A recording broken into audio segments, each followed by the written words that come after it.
नमस्कार, मैं हूं पवन त्यागी। मनसुख हिरेन हत्याकांड में यह बात सामने आ रही है कि कहीं उसकी पोस्टमार्टम रिपोर्ट से कोई छेड़छाड़ तो नहीं हुई है।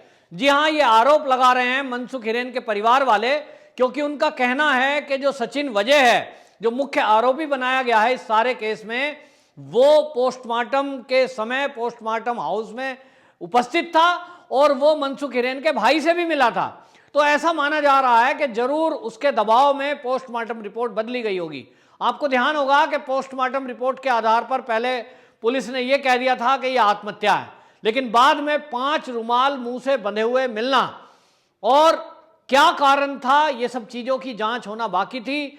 और इस सब में यह भी बात सामने आई कि पोस्टमार्टम रिपोर्ट के समय यह चीजें भी खुलासा होना था कि ये जो हत्या की गई मनसुख हिरेन की, क्या उसकी सांसें चल रही थी और वो जिंदा था तभी उसको पानी में डाल दिया गया, तो क्या उसके पेट में पानी मिला। और इसके लिए आपको बताऊं, हरियाणा की एक लैब है सरकार की, उसके लिए डाइटम टेस्ट के लिए भेजा गया है और उसकी रिपोर्ट का एनआईए इंतजार कर रही है। डाइटम रिपोर्ट में हकीकत पता चलेगा कि जब मनसुख हिरेन को पानी में डाला गया तो क्या वो जिंदा था। तो ये सब चीजें पता लगनी है। और आपको बताएं कि जो सचिन वजह है वो इस दिशा में कुछ भी सहयोग एनआईए को नहीं कर रहा है। वो बार बार एक ही बात बोल रहा है, मुझे तो जो है बलि का बकरा बनाया गया है, मैं इससे कोई लेना देना नहीं है, मेरा इस हत्याकांड से कोई लेना देना नहीं है। जबकि आपको बताएं कि अभी तक ये चीजें आ चुकी हैं एनआईए की जांच में कि 4 से 5 लोग मनसुख हिरेन की हत्या में शामिल हो सकते हैं, जिसमें सचिन वजह और मुंबई पुलिस का ही विनायक शिंदे, जो कि सस्पेंड चल रहा है, विनायक शिंदे को भी शक के दायरे में गिरफ्तार किया गया है। और अब एनआईए इस विनायक शिंदे और सचिन वजह को आमने सामने बिठाकर पूछताछ करेगी। कुछ क्वेश्चन आंसरों की लिस्ट बनाई है। वहीं आपको बताएं कि पोस्टमार्टम रिपोर्ट को लेकर जो सवाल उठ रहे हैं उसमें कुछ सवाल ऐसे हैं जैसे कि कोई भी पोस्टमार्टम अगर होता है तो उसकी वीडियोग्राफी की जाती है, तो डॉक्टरों से भी पूछताछ होगी। 3 डॉक्टरों के पैनल ने मनसुख हिरेन की पोस्टमार्टम तैयार की थी रिपोर्ट और पोस्टमार्टम किया था, तो अब एनआईए उनसे भी पूछताछ करेगी। और पहला सवाल होगा कि क्या आपके ऊपर सचिन वजह का कुछ दबाव था, क्योंकि सचिन वजह पोस्टमार्टम हाउस में पोस्टमार्टम के समय मौजूद था, ये बात खुलकर सामने आ गई है। और आपको बताएं कि जांच के 12 दिन, जिस दिन ये घटना हुई है, ये जो कांड हुआ पूरा का पूरा मुकेश अंबानी के घर के बाहर जिलेटिन की छड़ें मिली गाड़ी में, उस कांड होने के 12 दिन तक ये केस जो है सचिन वजह के हाथ में था। यानी मनसुख हिरेन की हत्या की जांच भी यही कर रहा था और ये इसमें दोषी पाया जा रहा है। तो ये माना जा रहा है कि इतनी बड़ी रसूख का आदमी था, तो ये जो है वहां पोस्टमार्टम हाउस में कर क्या रहा था। तो ये माना जा रहा है कि कहीं ना कहीं डॉक्टरों को डरा धमकाकर या अपना हवाला देकर पोस्ट का कहीं जांच को प्रभावित करने के लिए डॉक्टरों को डराया धमकाया तो नहीं गया।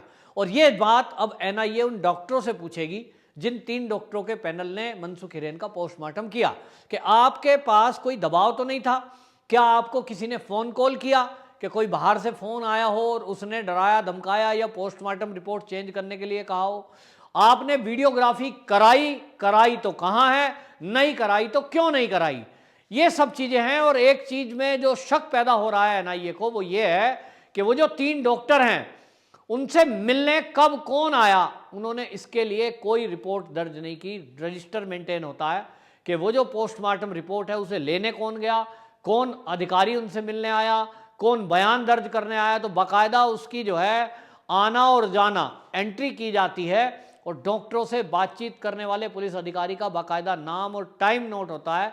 लेकिन इस केस में वो जो मनसुख हिरेन की पोस्टमार्टम की रिपोर्ट तैयार करने वाले डॉक्टर हैं, उनसे कौन कौन कब कब मिलने आया, उसको रजिस्टर में उन्होंने दर्ज नहीं किया। इससे एक शक पैदा होता है कि आखिरकार ये डॉक्टरों ने आने वालों का, मिलने वालों का नाम क्यों नहीं रखा। क्या ये भी सचिन वजह के कहने से हुआ कि उसने कहा हो भाई मेरा नाम नोट मत करो। तो ये आखिरकार माजरा क्या है, ये सब चीजें खुलासा तभी होगा जब एनआईए अब जो डाइटम रिपोर्ट है वो आएगी और डाइटम रिपोर्ट में अब पता लगेगा कि जो पोस्टमार्टम किया गया है उसकी जो रिपोर्ट तैयार हुई है वो निष्पक्ष है, वो सच है, या उसमें कुछ घालमेल किया गया है। एक शक जाहिर हो रहा है क्योंकि ये सब मुंह पे 5 रुमाल बंधा होना, मुंह में कपड़ा ठूंस कर बंद किया गया और जहां तक अब बात आ रही है कि मरने के पहले गला दबाकर मारा गया है, लेकिन इसको क्लोरोफार्म भी सुंघाया गया था। तो एनआईए अब यह भी जांच करेगी कि वो जो क्लोरोफार्म है वो कहां से आया, और अगर सचिन वजह उस क्लोरोफार्म को लाया था तो इस क्लोरोफार्म को और कहां कहां इस्तेमाल किया गया। इस क्लोरोफार्म का जिक्र, ये दम घुटने से मौत का जिक्र पोस्टमार्टम रिपोर्ट में क्यों नहीं है? क्यों कह दिया गया कि यह आत्महत्या है? ये सब चीजें शक पैदा करती हैं, और इस शक के कारण महाराष्ट्र की पूरी सरकार से सवाल पूछे जा रहे हैं कि जब एक पोस्टमार्टम रिपोर्ट को हाइड करने की कोशिश करी जा रही है, उसके तथ्यों को आप छुपा रहे हो, आखिरकार सरकार क्यों इसको छुपा रही है? क्योंकि जो पोस्टमार्टम करने वाले डॉक्टर हैं वो तो महाराष्ट्र सरकार के एम्प्लॉई हैं। तो महाराष्ट्र सरकार की एटीएस, जिसकी बड़ाई संजय राउत बार बार करते हैं कि हमारी जो महाराष्ट्र की एटीएस है वो बड़ी काबिल है, बड़े अच्छे हैं, तो भाई वो एटीएस से जांच करा लो। एटीएस से जांच करा के आप खुलासा करो कि उन डॉक्टरों पे किसका दबाव था। लेकिन सचिन वजह को ऐसा लग रहा है कि बचाने के लिए महाराष्ट्र की सरकार भी लगी हुई है, और इसलिए सचिन वजह जैसा बयान दे रहा है, उस बयान में कोई टिप्पणी ये शिवसेना, एनसीपी या कांग्रेस का कोई लीडर महाराष्ट्र का नहीं कर रहा है। सचिन वजह जो कि अब गिरता दिखाई दे रहा है, उसकी तारीफ में तो संजय राउत ने कई बार बोला है, लेकिन एक भी शब्द कोई शिवसेना का नेता यह नहीं बोल रहा है कि सचिन वजह अगर दोषी है तो इसको कड़ी से कड़ी सजा दी जाए, और सचिन वजह को नौकरी पे क्यों रखा, यह सवाल भी अब गौण हो गया। देवेंद्र फडणवीस ने शुरू में यह सवाल उठाया था और मीडिया में खूब चला था कि ये जो सचिन वजह है, विवादों के कारण इसको सस्पेंड किया गया था, और कोरोना के नाम पर जब इसको वापसी नौकरी पे रखा गया तो कोरोना की ड्यूटियों में इसकी ड्यूटी क्यों नहीं लगाई?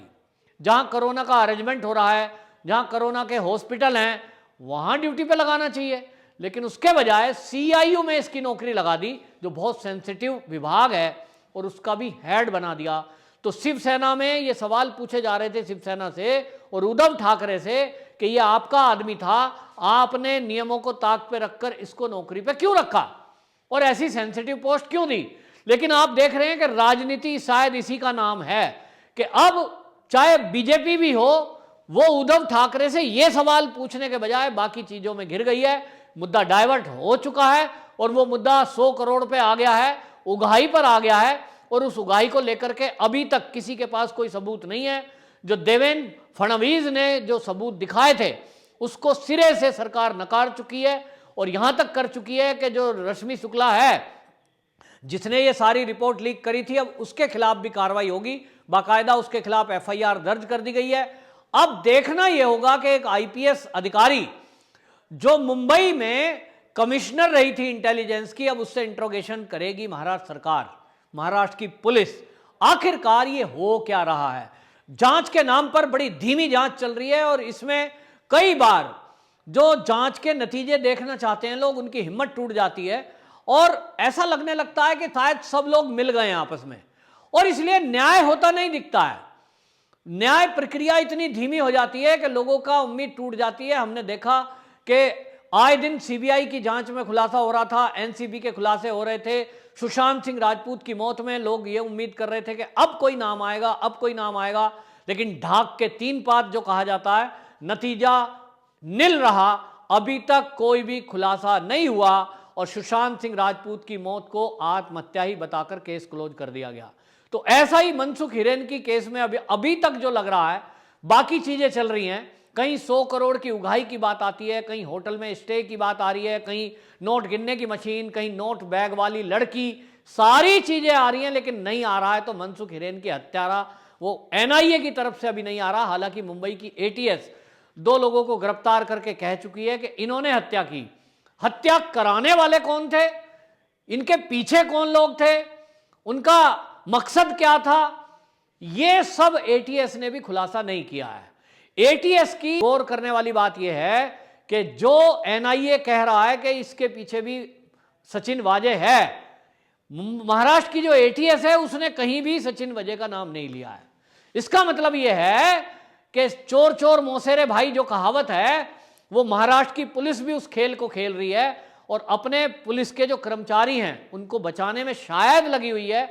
लेकिन यहां देखना यह होगा कि परमवीर सिंह जो कि मुंबई के पुलिस कमिश्नर थे, आजकल वो डीजी होमगार्ड हैं, उन्होंने जब सुप्रीम कोर्ट जाने की धमकी दी थी कि मैं सुप्रीम कोर्ट में जाऊंगा, 100 करोड़ की जो उगाही है उसके बारे में केस करूंगा, वो भी अब मौन हो गए। तो वो मैनेज हो गए या डर गए, मौन क्यों हो गए, ये भी अब रहस्य बन गया है। तो इस तरह से लग रहा है कि सरकार में जो लोग बैठे हैं वो वास्तव में कितने पावरफुल हैं कि वो किसी भी आईपीएस अधिकारी के खिलाफ एफआईआर करके उसको जेल में डाल सकते हैं की तैयारी कर सकते हैं, किसी को भी धमका सकते हैं, किसी भी चैनल को बंद करने की सुपारी ले सकते हैं, वो कुछ भी कर सकते हैं। और इसलिए सत्ताधीशों से लोग डरते हैं।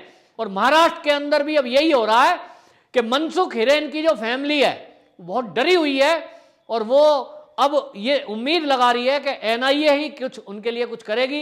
लेकिन एनआईए की जो जांच है वो इतना चींटी की चाल से चल रही है कि अब उम्मीद लोगों को कम होने लगी है कि ये जांच मुद्दे से भटककर इधर उधर चली गई है और बेनतीजा ना रह जाए, ये लोगों को डाउट है। लेकिन अब ये केंद्र सरकार की जिम्मेदारी बनती है कि इस केस का पूरा खुलासा करे और जल्द खुलासा करे ताकि आम लोगों को पता लगे कि इसके पीछे कौन थे, और यदि कोई राजनीतिक लोग भी इसके पीछे थे तो वो जल्द ही जेल की सलाखों के पीछे जाएं, तभी इसमें न्याय मिलेगा। वंदे मातरम।